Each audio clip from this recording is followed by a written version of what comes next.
The grenades detonate in sequence and the entire area disintegrates, but Lu Hao tears open a hole in the floor and shoves himself and Point through it before the wave of destruction reaches them. He hadn't been sure whether his memory had betrayed him, but he feels genuine relief, confirming that there is in fact another level beneath the casino. He lands beside Point and, thinking about the other henchmen, concludes that Shao is truly cruel for having kept everyone hostage by using their family members as leverage. Point gets up and admits he had no idea that space existed. He asks Lu Hao how he knew. The two stare at each other for a moment without saying anything, until Point breaks the silence by saying there is no reason to keep fighting him since Shao isn't there. Lu Hao walks away, frustrated that he wasn't able to put an end to the Shao problem once and for all. Point stops him. Shao cannot die yet, not while the whereabouts of his wife and daughter remain unknown. He adds that Lu Hao urgently needs to treat his wounds or he risks losing his vision and mobility in his legs. He then acknowledges, with difficulty, that Lu Hao saved his life twice,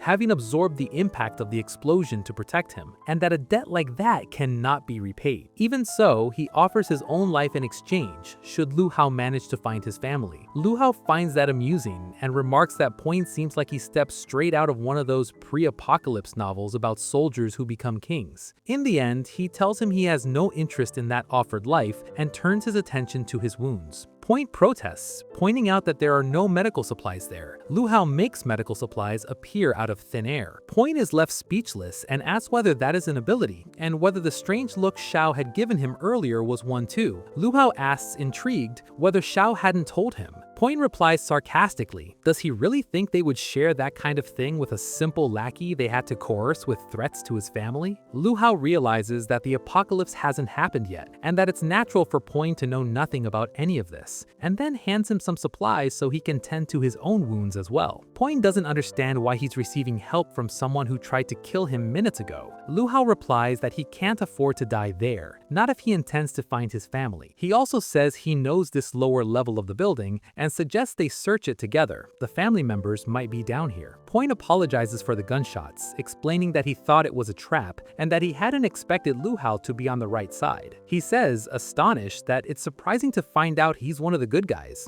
Lu Hao lets out a manic laugh and announces that he's going to loot all 3 underground levels from top to bottom as soon as Point heads off to look for his family. Point finds that tacky and questions why he ruined the moment with such weirdness. As they walk, Point wonders out loud what could explain the structure: a casino beneath the underground supermarket, a warehouse beneath the casino, and now a tunnel below all of that. What is Chang Dong plotting? The path seems to cut through a long sewer, but Lu Hao tells Point they're almost there. They soon reach an entrance, and Point asks what that place is. Lu Hao looks around and confirms what he suspected. In his previous life, after the collapse, Chang Dong used this space to imprison those who refused to submit to him, and Lu Hao himself was held there for some time. From the iron doors lined up in rows, he realized the place had already been operating before the apocalypse even began. Putting it all together, the power stones, the warehouse, and the underground quarters, he concludes that Chang Dong has been a monster for a long time. He suggests a Point that they loot the place before doing anything else. As they enter, sounds of crying come from several directions. Point swallows hard when he realizes it is a prison where Chang Dong had been hiding people. He approaches one of the doors and asks if they're alright, what that place is, and what happened to them. One of the voices begs to be killed. She doesn't want to turn into a monster. Point doesn't understand and asks what she means and whether she has seen a young woman with a child.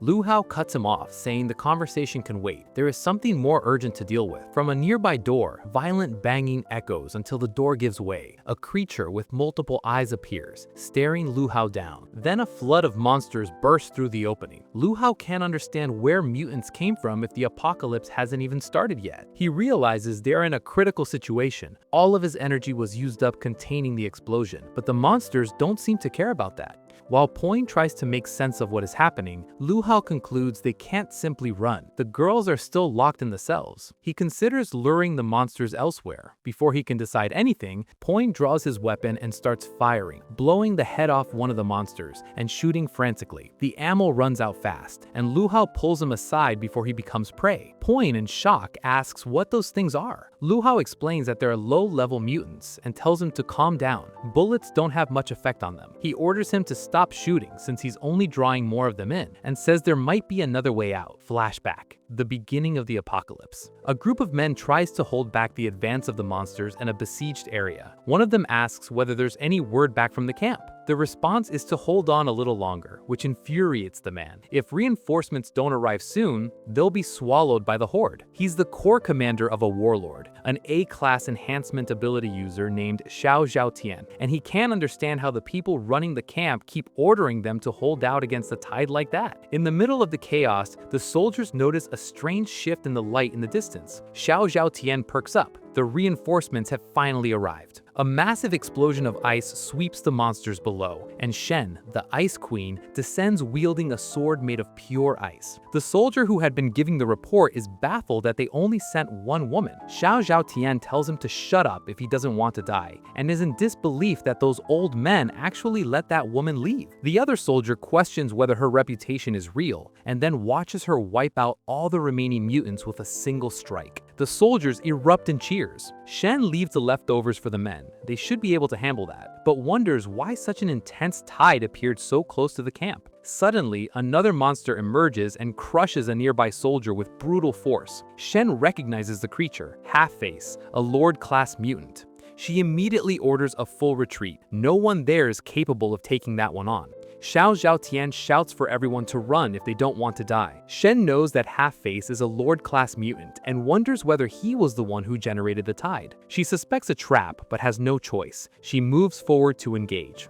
Sometime later, she opens her eyes with no idea where she is. Her body is covered in bandages and her wounds have been treated. The last thing she remembers is the battle against the Lord-class mutant and is genuinely surprised to be alive. She wonders where she is and who undressed her, when Lu Hao's voice beside her asks whether she finally woke up. He tells her he found her unconscious during a sweep of the area and wants to know how she got so badly injured. He offers her a can of food he managed to find, a rare item at that point in time. Back to the present. Poen was hurled into a tank of mutating liquid and appears to be absorbing large quantities of the fluid. Meanwhile, Lu Hao realizes he hasn't crossed paths with Shan again since she recovered from that injury, and he can't figure out what she is doing in Changdong's facility. Shen, however, seems out of her mind and begins complaining of intense pain in her head. When her breathing starts to freeze the air around her, she screams that it hurts too much and fires an ice attack in all directions, trying to destroy the entire place. Lu Hao realizes she is going to bring the building down on top of them and shouts her full name. He dodges the ice projectiles and tries to reach her, since the building collapsing at this depth would be fatal for everyone. When he gets close, he asks whether she wants to kill herself along with everyone else and tells her to calm down. Accidentally, his hand lands on her chest. He recoils in shock and immediately apologizes, explaining that was not his intention. Her reaction is worse than the previous attack. She tries to encase him entirely in ice. Lu Hao grabs one of the fragments and begins drawing its energy through the monstrous mouth in the palm of his hand, using the energy transfer to undo the attack before he ends up as a human skewer. He asks whether she has lost her mind and tells her to stop, then electrocutes her. She falls unconscious. Lu Hao rushes to Poen, who has sunk into the tank of mutant liquid. The silence leads him to conclude that Poen is dead. He then drags him out and Poen starts coughing. Lu Hao is surprised he is still breathing, but given the time spent submerged in that fluid, he weighs whether it might be more humane to finish him off before he mutates. He changes his mind when he recalls from his previous life that Poen survived this and successfully developed abilities. He decides to leave him for now and go take care of Shen. He looks for something to tie her up with as a precaution, but doesn't notice she is already getting back up. When she rises, she flies into a rage again, and Lu Hao can't understand how she recovered so quickly. This time, her face contorts into a bestial ice mask, and Lu Hao considers whether the ice armor reduced the effectiveness of the electrocution. She launches another wave attack, and he drives through the ice with a charged kick. Furious, Shen roars and fires ice arrows directly at his face. Lu Hao absorbs them with his hands and falls back. He realizes this has no end, and while she keeps trying to kill him, he notices her appearance is beginning to change, signs of mutation spreading across her body. He understands that if she completes the transformation, there will be no coming back. But the electric attacks aren't working, and the charged kicks can't get close enough. Suddenly, the system suggests considering unlocking the genetic lock. Before he can finish reading the description on the screen, Shen covers it with yet another barrage of ice, startling him. As he falls back, he trips trips over Poen and takes a series of ice impacts that sent him flying into the pool of mutant liquid. Submerged, the genetic lock screen appears before him. At 10% progress, he wonders if it is a mission reward ability. The system informs him that the genetic lock allows him to consume viruses to amplify his strength. It asks whether he wishes to activate it. Lu Hao keeps questioning where he would find the relevant amount of viruses at such a critical moment, until he realizes he is literally submerged in a sea of them.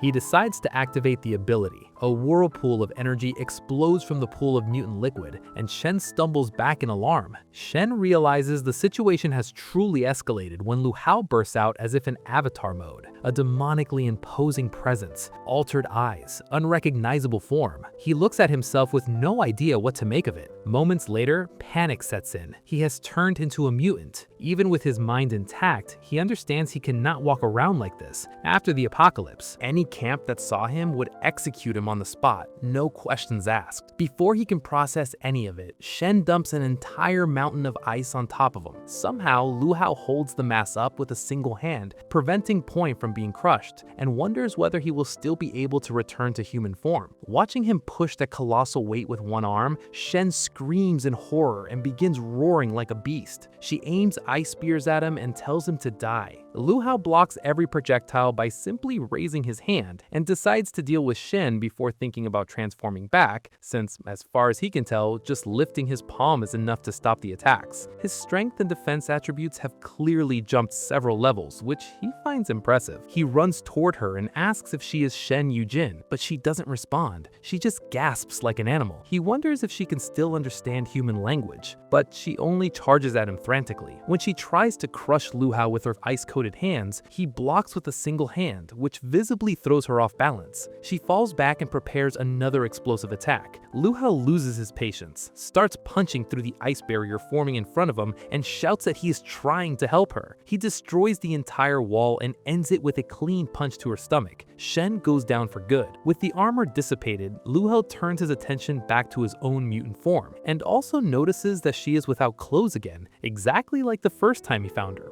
back during the apocalypse. Suddenly, it is Lu Hao's turn to give out. His entire body locks up and he cannot move. An intense pain spreads through him, and he bitterly laments that the system didn't warn him about the side effects of that transformation. The situation is bad. He failed to tie up either Shen or Point before losing control, and there is nothing he can do to stop the blackout coming for him. Sometime later, Shen wakes up and finds Lu Hao drooling beside her. Confused, she covers herself and tries to make sense of what happened. Later, Lu Hao opens his eyes and realizes he is lying with his head in her lap. She asks if he is back. When he sees her, he tries to sit up in irritation, but she tells him to stay still and rest. He is still injured. From the angle he is lying at, he catches her smile and most likely other things beyond that and starts to blush. He asks when she regains consciousness. She explains that she was aware the whole time, even during the fight. It felt as though something external had taken control of her body, and she thanks him for pulling her out of it. She then asks whether they have met before, because she feels something familiar about him. Lu Hao is startled. He jumps to his feet and asks whether she also came back from after the apocalypse. She doesn't understand the question. He waves it off, saying it was nothing important, but he makes a mental note. He needs to stay alert for other people who may have returned from the future. He then asks how she was captured by Changdong and what she was doing in that place. Shen says she doesn't know Changdong. She only knows she was brought in bound. She cannot recover clear memories, but during the period when her body was being controlled, she managed to hear her captors identify themselves as members of the group called Chaos. This intrigues Lu Hao. He never heard that name in his entire previous life. Could they be using Changdong's base? What is the connection between them? Shen adds that the organization operates in the shadows with unusual methods, but says she is glad he destroyed that place and brought her back to herself. Without further ceremony, she leaps forward to hug him and announces that she will follow him from this point on. Lu Hao has absolutely no idea what is happening. He gently pushes her away and says she's overreacting if she thinks she can simply hide behind him to escape this chaos. He turns away and warns that if they come after her, he will end up getting dragged into it by default, and he is not willing to get involved involved with an organization he doesn't even know. He has other priorities. Internally, however, he regrets pushing such a beautiful woman away and acknowledges that it is the PTSD left behind by Anna talking. Shen then says she has thought a great deal about revenge. Without him, she would have become a tool of destruction in their hands. But now she can't even remember her own name or her own history. All that remains is the warmth and familiarity she feels near him. She asks where she would even go if not with him. Lu Hao receives all of this with suspicion. His experiences with women have made him that way. Internally, however, he weighs it. She's strong, she will grow even stronger, and she would be a valuable ally. On top of that, the connection between Chaos and Xiaodong needs to be investigated, and the fact that they used Wan's base confirms there is some kind of link between the two.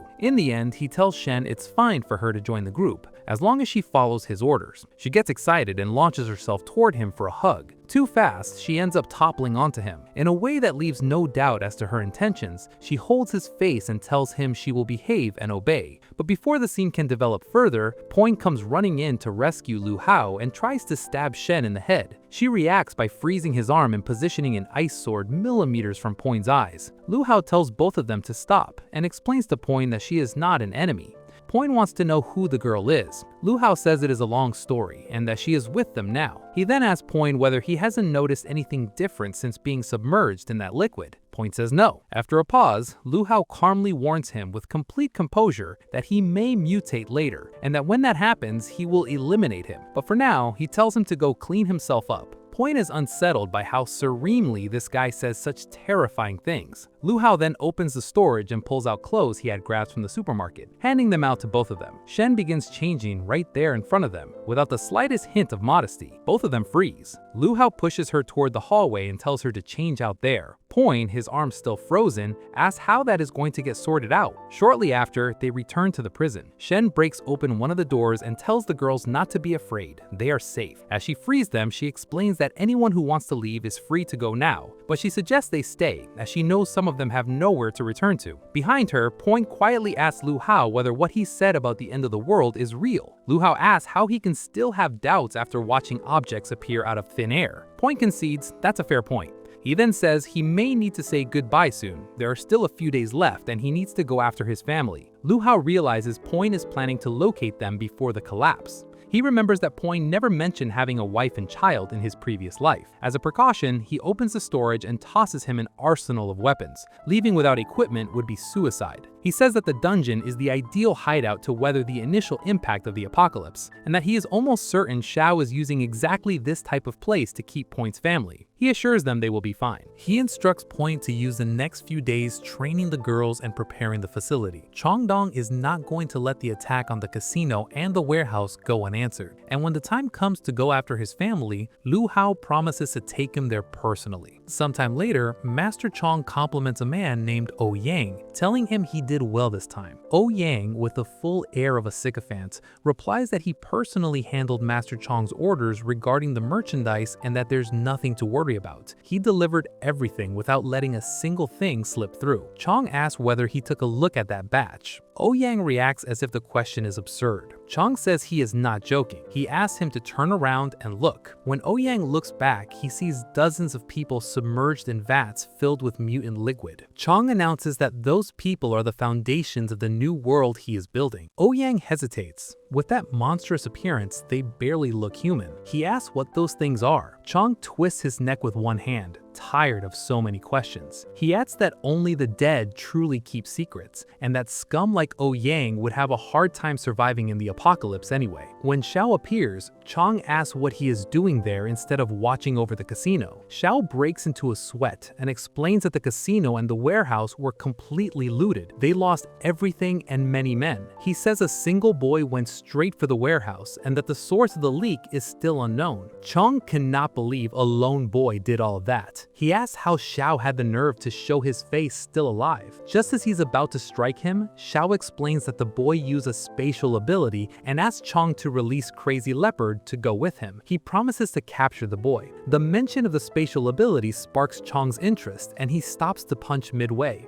The force of it, however, passes through the wall behind Xiao and sends the rubble crashing several floors down to the street below. Xiao exhales deeply, relieved that it isn't him flying out. Chang says the day of reckoning is near. He tells Xiao to stay quiet until that day passes. After that, he will send him with Crazy Leopard to bring the boy back, alive or dead. He reminds Xiao that he doesn't need to explain just how essential the warehouse supplies and the laboratory experiments are to the new world, and asks him to think about the consequences if he ruins everything. Later, Chang reflects on the spatial ability Xiao described, and wonders whether that boy is some specimen that escaped from another laboratory. Even so, he finds the situation curious. A few days later, asteroids collide with satellites and pierce the Earth's atmosphere. The apocalypse arrives exactly as predicted. The rocks destroy entire buildings, and Xiao watches it all on TV from inside the bunker. He asks Chang whether this is the day of reckoning he spoke of. Chang says it is still early. This is only the beginning. Meanwhile, in one of the destroyed buildings, a man looks around in a daze and sees another person walking through the rubble. He concludes they survived the impact. He runs over to ask if they are all right,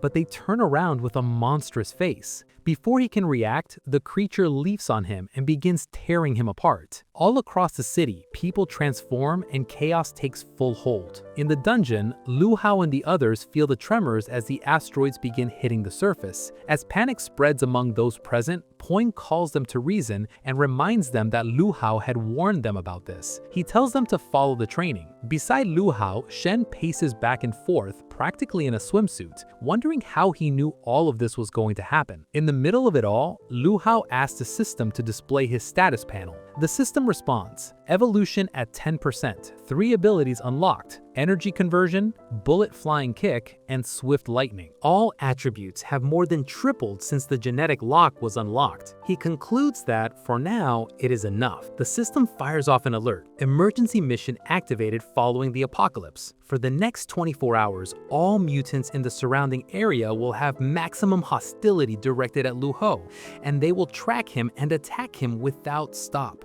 The system sets the mission in motion. Lu Hao accepts it, and before he can even breathe, the system detects a massive concentration of mutant energy closing in. The entire group freezes when they hear heavy footsteps echoing closer and closer. The system reminds Lu Hao that survival is the priority.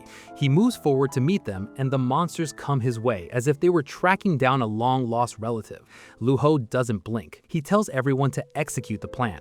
Shen confirms with a nod and seals the entrance with a solid ice barrier, cutting off any escape route for the creatures. The turning point comes when the monsters realize the roles have been reversed. They are the prey. Lu Hao coats his own body in streams of fire. For a moment, he recalls the miserable death he suffered in his past life and reaffirms to himself that this story is going to have a different ending. As his form begins to shift, Shen recognizes that unsettling aura that once made her own mutant form instinctively recoil. In her mind, it reads as something like a superior mutant class. Deep down, Lu Hao declares that he will take everything he wants in this life and reach the top of the world whatever the cost. His eyes ignite and the hunt begins. He warns the creatures that their crystal cords will be worth more than gold from this point forward. But in an instant, the triumph freezes on his face. He realizes that only one of his hands underwent the monstrous transformation. He demands to know why the system didn't inform him that the transformation could be partial. The monsters catch the hesitation and close in, ready to exploit the opening.